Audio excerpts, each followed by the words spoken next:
आहे की जगामध्ये जेवढ्या काही उपमा दिलेल्या आहेत ना, त्या उपमा फक्त ज्ञानेश्वरीमध्ये आहे. जगाच्या पाठीवरती दुसरा कुठलाच ग्रंथ नाहीये की ज्याच्यामध्ये तुम्हाला दृष्टांत नाही आणि उपमा दिलेली नाहीये. जर त्या दृष्टांताची यादी काढली तर तुमच्या लक्षात येईल की ज्ञानेश्वर महाराजांनी 750-800 वर्षांपूर्वी किती बारकाईने विचार केलेला आहे. तपे विना दैवत दिल्या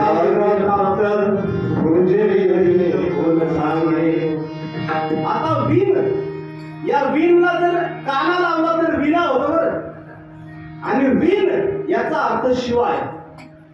तपे विना दैवत, तप केल्याशिवाय दैवत येणार नाही असे दृष्टांत दिले ज्ञानेश्वर महाराजांनी. आणि एखाद्याला विश्वास बसणार नाही. अलीकडच्या काळातील लोक संतांवरती सुद्धा आक्षेप घ्यायला लागले.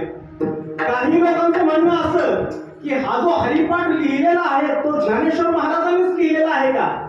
काही लोक म्हणाले दुसऱ्या ज्ञानेश्वर महाराजांनी लिहिलेला असावा असा त्यांचा तर्क आहे.